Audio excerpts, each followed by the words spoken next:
Just be glad for all you have that's in today. Hey everyone, Connie here, and welcome to my blind reaction to Mob Psycho 100, Season 2, Episode 3. So yeah, we are back after a couple weeks off, and I do apologize for that. A couple weeks ago, I did have that sickness, and yeah, that's kind of the reason I couldn't record for that at that point. And then last week, it was mostly just because of procrastination and putting it off and a lot of other stuff. So, yeah, unfortunately, we just haven't gotten around to it. But we are back. And going forward, just the plan is not going to be necessarily to straight up catch up with it. Like, I'm not going to put forth this grand effort to do so. If we do happen to do so at some point and catch up, then cool. But it's not going to be like it's not going to be my goal necessarily. My goal is to just continue as we go. And this week we are only doing one episode, just because I've got started late today on recording. So, yeah. But we are getting back into this, and I'm excited. I'm excited to see what more we have for this series. And this is, as you know, Sunday release, but I am recording it the Monday before. So I'm recording this the day after the Super Bowl, in other words. But yeah. Either way, I'm really interested to get into this. Not really too much has happened yet. But we're starting to get somewhere. We're starting to build something up. I'm not fully sure exactly what yet. But I guess we'll see. So, we're just going to get into this. So when the screen fades to black, pause this redirect and go to the description below. Follow the link to the reaction, and after you watch it, come back here to the redirect and resume play. Because after it fades to black and then fades back in, everything from that point forward will be my afterthoughts, and will contain spoilers to the episode. So that being said, thank you so much for tuning in, and I will see you at the reaction. And we are back, and we'll begin with spoilers in 3, 2, 1, now.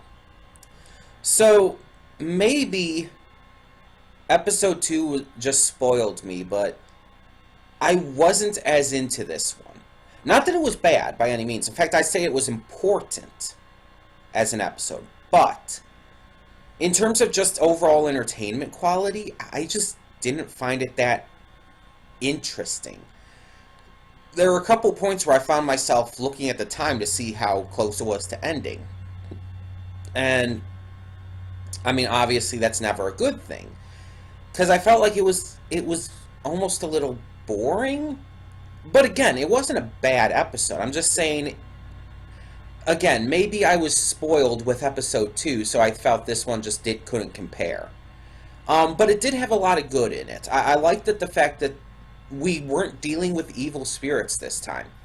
All we had to deal with was this one creeper perv, and then a family of just completely innocent spirits who weren't in any way trying to hurt anyone.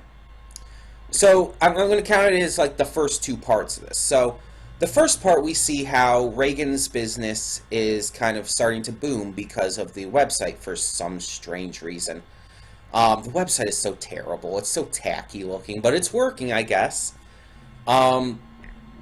Either way, it's starting to boom, and this one girl calls him. She's living alone in an apartment, and she recently had seen this figure watching her from outside of her window. Now, she lives on the 5th floor of her apartment building.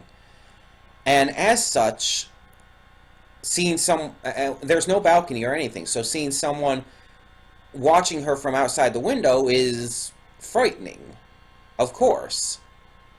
So Reagan and Mob look into things, and there's no like huge malevolent spirits around, and Mob figures out that it's not a spirit, it's a living person. They come to realize that her next door neighbor has these psychic abilities, able to kind of force this out-of-body experience on himself. He's able to release his spirit from his body and send it places. But the spirit apparently can be seen by people. which I don't know if that kind of thing's normal in this kind of world or not, but so he was just spying on her because he developed this kind of creepy lust over her and just went way too far with it. And yeah, in the end, she had every right to be completely freaked out by him and to call the cops on him and have him arrested for, well, peeping on her. That's extremely discomforting. Like, for anyone, not just a girl, but for anyone, it would be extremely uncomfortable to know someone's watching you like that. It's an invasion of privacy, for one thing, but also it's just really unnerving. And it makes you feel like you're losing this sense of, like, privacy that sometimes people require and need. And I mean, it's just one of those cases where even if he did truly have feelings for her, like legitimate feelings, it's still a very creepy and unnatural way to go about it, to where it just comes across as him being insanely unnerving. And it's like, I wouldn't go for that. I'd call the cops on him. But yeah, then we have the second part. So these teenagers hire Reagan to take them to this haunted spot they heard about. So they head out there and they basically just dork around. They dork around, ask Reagan to take a photo of them, and then they leave him and Mob there. Because, oh, nothing bad happened. And he asked for money even though nothing bad happened. And it's like, oh, nothing happened. Why should we pay you for that? It's like, stupid teenagers. Reagan took it in stride, though, and it's like, let's hail a taxi. And they ended up apparently getting a truck and heading back, and everything worked out. So, the next day, Mob's getting beaten up by some bullies. He's saved by his friends. He's saved by Dimple first, then his brother, and then the Body Improvement Club. And that scene, I think, wasn't unimportant to the story, but it was just kind of, it felt like it was skimmed over, because it felt like this was important for Mob learning to stick up for himself. That's something that he really needs to learn for his development and characterization. And I think that was a scene to illustrate that.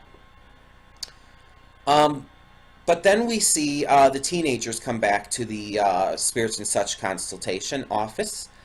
And they're saying, like, oh, we got a spirit photo. There's a spirit in this photo you took of us. And it's like, we want to go back and we want you to exorcise the spirit. And Reagan at first is like, no, I have no reason to do that. You guys don't even pay. And like, no, we'll pay, and we'll pay like the highest amount, the most expensive. And apparently they did, so that apparently they kept to that word. But when they got there, Mob started to check out the family and he checked out the spirits and found out it was a family of three, a father, a mother, and a child, who all died in this accident and were just trying to kind of live peacefully, just stay there and kind of be together for a little bit before passing on. Live a life they kind of never had a chance to, in a way. And it is kind of sad and depressing, and it's like Mob realizes he can't exorcise them. He just can't do it. It's not right. But at the same time, he doesn't want to let the paying customers down. Because if he feels like he is, it feels like he's hurting them, in a way. And so he's facing this crisis of conscience, this issue of morality, which is the right thing to do, and it's breaking him inside. You can see he's trembling because he's really fucked up by all of this. He has no idea what to do, and it's breaking him, and this is important because it's showing that this kind of thing is going to be a stumbling block for the future, that he is going to come upon these spirits who aren't evil, but that in order to satisfy the customer's needs, he's going to have to necessarily either do something he's not comfortable with or make a choice to go against the customer. And it's extremely hard for him to do something like that.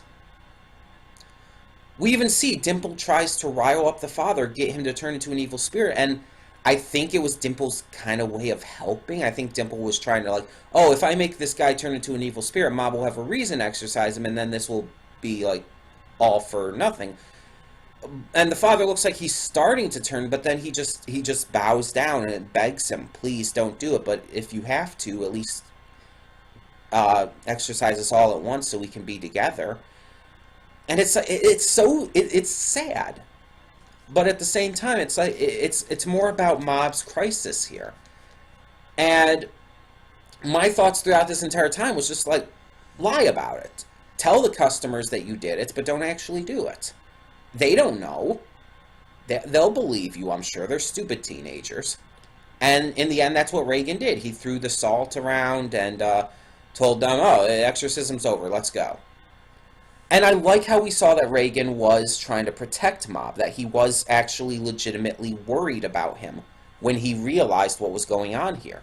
Because he's right, Mob is he's kind of involved in both of these worlds. Neither of them is necessarily more important to him than the other. He can't just do something like this and deal with this. It's hard for him. He is just a middle schooler. He's a kid. And Reagan understands it. I'm glad for that. Because it shows that Reagan isn't just this asshole con man. He actually does care about people. And so in the end, they head out and everything kind of goes back to the day to day. Mob is still thinking about things, though. He's still really considering what's been going on. And the fact that he's starting to think about all of this, the fact that he's starting to voice these opinions and all, he's starting to come out of his shell. And I think that's important for him. And that's something I wanted to see in this season. I wanted to see Mob come out of his shell and become more of an actual character. So I'm glad we're getting that. And we see someone cursed Reagan, probably that one guy who was also in this episode.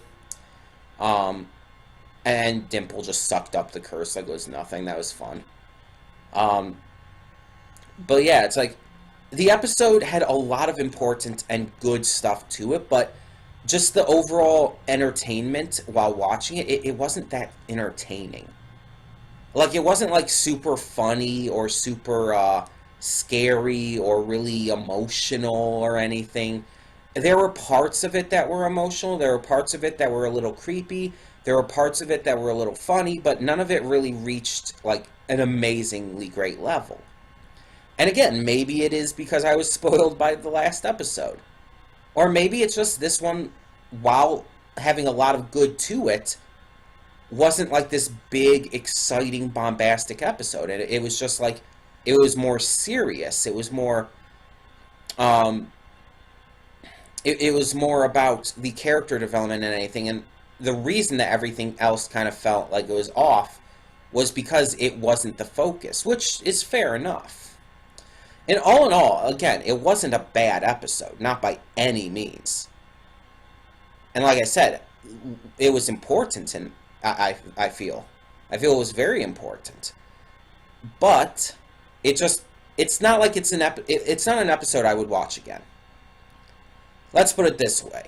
Episode 2, I would watch again and again and again. Episode 3 here, I wouldn't. I wouldn't watch this again and again. It's not something that I would want to continuously see over and over because, again, it just doesn't have that entertainment factor to it. And there's a lot of episodes in all of these kinds of shows like that. Even Legend of Korra has a couple episodes where it's like, oh, this is like, it's well made and it has a lot of important stuff to it, but it's not like super entertaining, so I wouldn't want to watch it again and again and again, over and over. I'd have to take some time between each watch. Even MLP is like that. There are plenty of episodes I thought, oh, this episode's pretty good, but it's like, at the same time, it's like, watching it over again, it's like, it's just, it doesn't have that really big rewatchability entertainment factor to it. I kind of feel like this is one of those episodes. So yeah, But tell me your thoughts down in the comments below to this episode of Mob Psycho 100 Season 2. And thank you so much for tuning in. As I said at the very beginning, we are going to just kind of go as we go. If we do 2 episodes next week, then we do 2 episodes next week. If we only do 1 again, we'll do 1. We'll see. We'll just take it as we go. But as I said, thank you so much. And for now, I'm Connie, and I'm signing off. See y'all next time. And though you've come through many obstacles,